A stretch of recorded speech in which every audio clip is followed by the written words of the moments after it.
Astaghfirullah wa sahbihi wa mawalah wa la hawla wa la quwata illa billahi wa ba'd.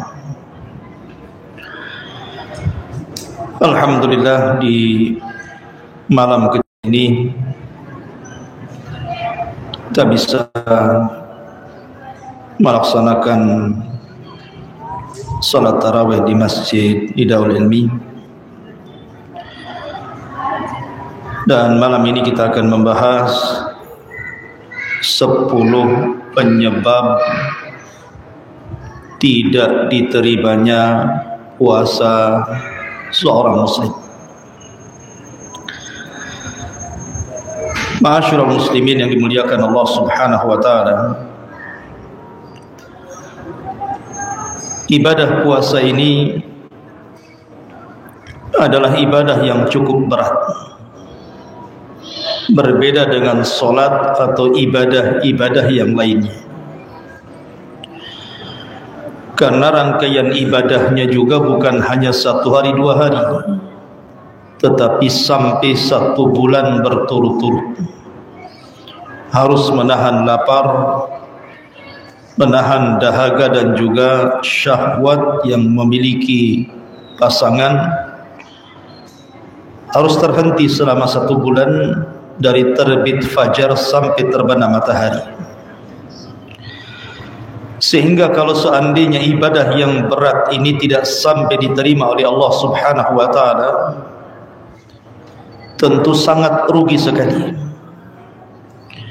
Jangan sampai seperti yang disabdakan Nabi SAW, rubba sa'imin laisa lahul jaza illal ju'i wal atash. Berapa banyak orang-orang yang berpuasa itu tidak diterima puasanya kecuali hanya menahan lapar dan dahaga saja. Maka kajian malam ini kita akan membahas 10 penyebab puasa seorang muslim itu tidak diterima Allah Subhanahu wa taala. Apa saja penyebabnya? Yang pertama,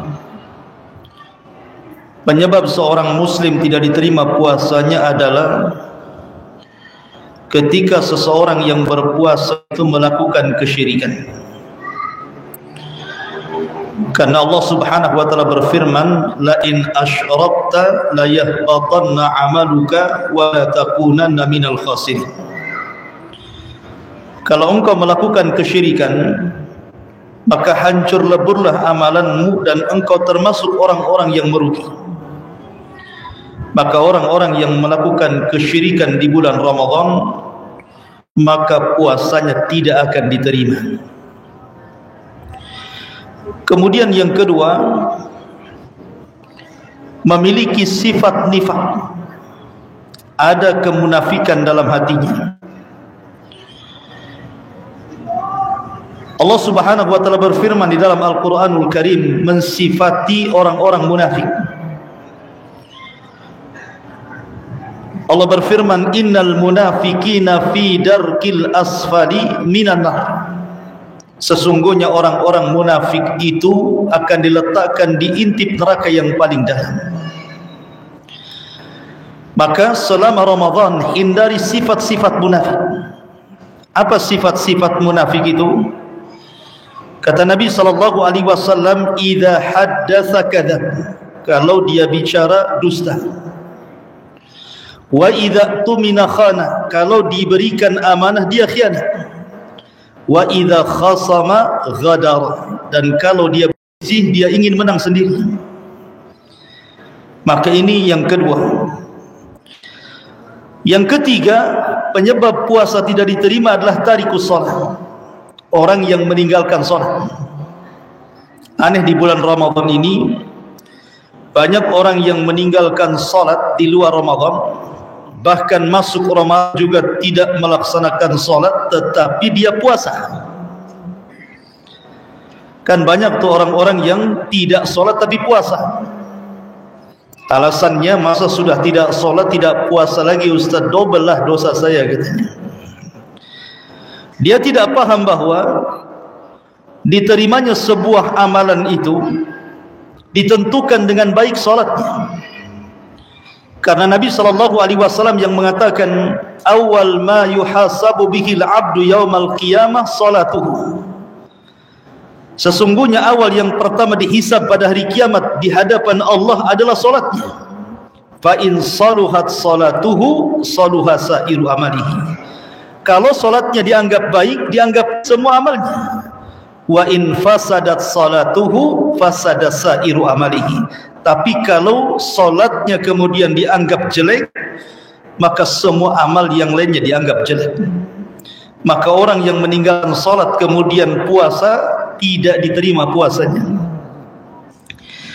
Kemudian yang keempat, orang yang kadang salat, kadang tidak. Kalau yang tadi memang total tidak salat, ini kadang salat, kadang tidak. Tetapi kebanyakannya lebih meninggalkan salat dibandingkan melakukannya. Maka ijma' para ulama, berdasarkan perkataan para ulama, di antaranya pendapat Syekhul Islam Ibn Taimiyah rahimahullahu taala, man taraka salata jumlatan faqad kafar.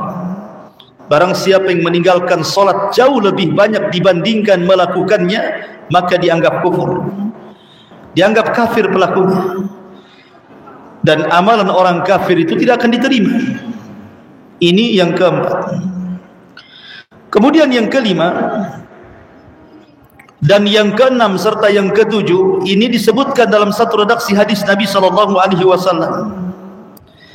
Nabi SAW mengatakan, thalathatun la yakbalullahu lahum sarfan wala adlan.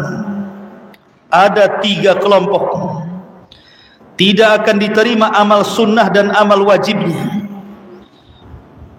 Di sini Rasul mengatakan 3 kelompok tidak akan diterima amalan sunnahnya dan juga amal wajibnya, termasuk padanya puasa Ramadan. Kemudian Rasul mengatakan yang pertama, akun, orang yang durhaka kepada orang tua. Maka kalau orang berpuasa tapi masih durhaka dengan orang tua, tidak diterima puasanya. Kemudian yang kedua, mannanun, orang yang suka mengungkit-ngungkit sedekah, mengungkit-ngungkit pemberian. Makanya Allah Subhanahu wa taala berfirman, qaulun ma'rufun khairun min sadaqatin yatba'uha adha. Ucapan yang baik itu jauh lebih indah dibandingkan sedekah tetapi menyakiti orang yang disedekahinya. Maka orang yang berpuasa kemudian dia bersedekah, memberi makan orang yang berpuasa atau menolong fakir miskin, tetapi menyebut-nyebut kebaikannya, maka ini tidak akan diterima puasanya. Kemudian yang ketiga, wa mukadzabun bil qadar, orang yang berdusta atau mendustakan urusan takdir. Dia tidak yakin ada takdir, maka ini pun perkara yang bisa membatalkan atau tidak diterima puasa seseorang. Kemudian yang nomor 8, al-mustahzi biddin, orang yang istihza, orang yang mengolok-olok agama. Karena orang-orang yang mengolok-olok agama itu dianggap kufur. Allah Subhanahu wa taala berfirman, wala in sa'altahum la yaqulunna innama kunna nakhudhu wa nal'ab qul abillahi wa ayatihi wa rasulihi kuntum tastahzi'un la ta'tadiru qad kafartum ba'da imanikum. Apabila kau tanya kepada mereka, maksudnya orang-orang munafik di zaman Rasul yang mengolok-olok para penghafal Quran. Jadi orang-orang munafik ini sedang berkumpul memandang para sahabat, para qurra, penghafal Quran yang sedang bermajlis di hadapan Rasul. Tiba-tiba menyeletuk salah seorang di antara mereka dan mengatakan, kami tidak pernah melihat orang yang paling pengecut kecuali mereka. Kami tidak pernah melihat orang yang paling rakus terhadap dunia kecuali mereka. Kami tidak pernah melihat orang yang paling dusta ucapannya kecuali mereka. Tiba-tiba turun ayat ini. Wala in sa'altahum man khalaq, wala in sa'altahum, apabila kau tanya mereka dengan ucapan itu, la yaqulunna, mereka akan mengatakan innama kunna nakhudhu wa nal'ab, kami hanya main-main saja dengan ucapan itu wahai Rasul. Maka Allah Subhanahu wa taala tegaskan, katakan apakah dengan Allah, dengan ayat-ayatnya, dengan Rasulnya kalian bermain-main? Jangan cari-cari alasan kalian sudah kufur setelah keimanan kalian. Maka istihza, mengolok-olok agama, menjadikan puasa seorang tidak akan diterima. Kemudian yang nomor 9, orang yang mendatangkan nawaqidul Islam, orang yang mendatangkan pembatal-pembatal Islam. Pembatal-pembatal itu bukan hanya dah solat saja, bukan hanya di wudu saja kalau orang kentut batal wudunya, tapi Islam juga bisa batal dengan mendatangkan pembatal-pembatalnya. Dan sebagian para ulama sudah menulis kitab tentang pembatal-pembatal Islam, di antaranya 10 pembatal Islam, nawaqidul Islam. Maka siapa yang mendatangkan pembatal-pembatal Islam tidak akan diterima puasanya. Kemudian yang terakhir, manin tasaba ila firqatin dhalah, orang yang kemudian menasabkan dirinya kepada kelompok-kelompok sesat dalam Islam, seperti mengikuti ajaran Ahmadiyah, mengikuti ajaran Bahaiyah, mengikuti ajaran-ajaran yang telah disesatkan oleh para ulama sampai ke taraf kufur, maka puasanya tidak akan diterima. Inilah sebab atau penyebab 10 kenapa puasa seorang hamba tidak akan diterima oleh Allah Subhanahu wa taala. Kemudian pembahasan yang kedua, Ramadan ini adalah syahrul maghfir, bulan di mana kita mudah mendapatkan ampunan Allah Subhanahu wa taala.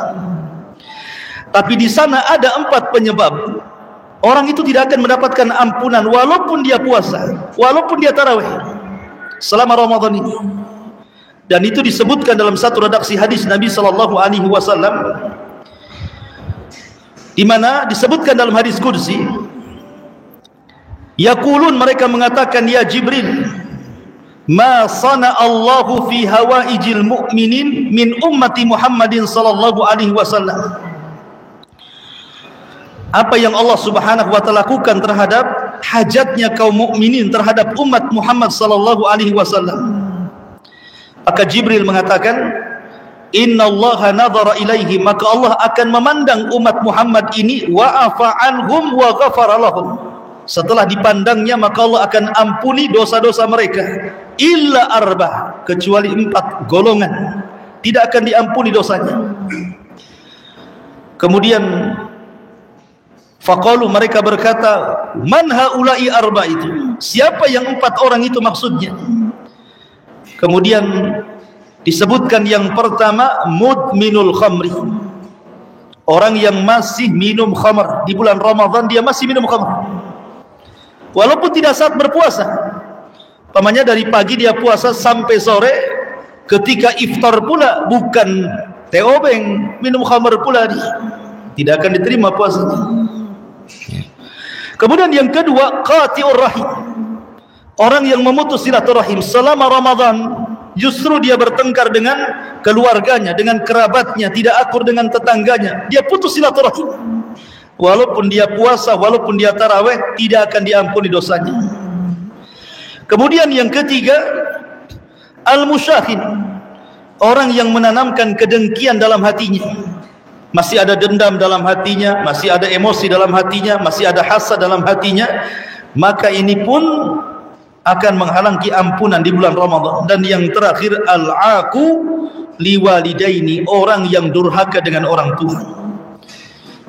Maka 4 orang ini, orang yang minum khamr, orang yang memutus silaturahim, orang yang kemudian dalam hatinya masih ada kedengkian, dendam, hasad dan yang semacamnya, termasuk juga orang yang durhaka dengan orang tua, adalah 4 penyebab puasa seseorang tidak akan mendapatkan ampunan. Inilah di antara 10 penyebab puasa tidak diterima, dan 4 penyebab Ramadan tidak membawa ampunan kepada kita. Wallahu a'lam bishawab. Subhanakallah bihamdika, asyhadu an la ilaha illa anta, astaghfiruka wa atubu ilaik. Allahu ta'ala alam. Assalamualaikum warahmatullahi wabarakatuh.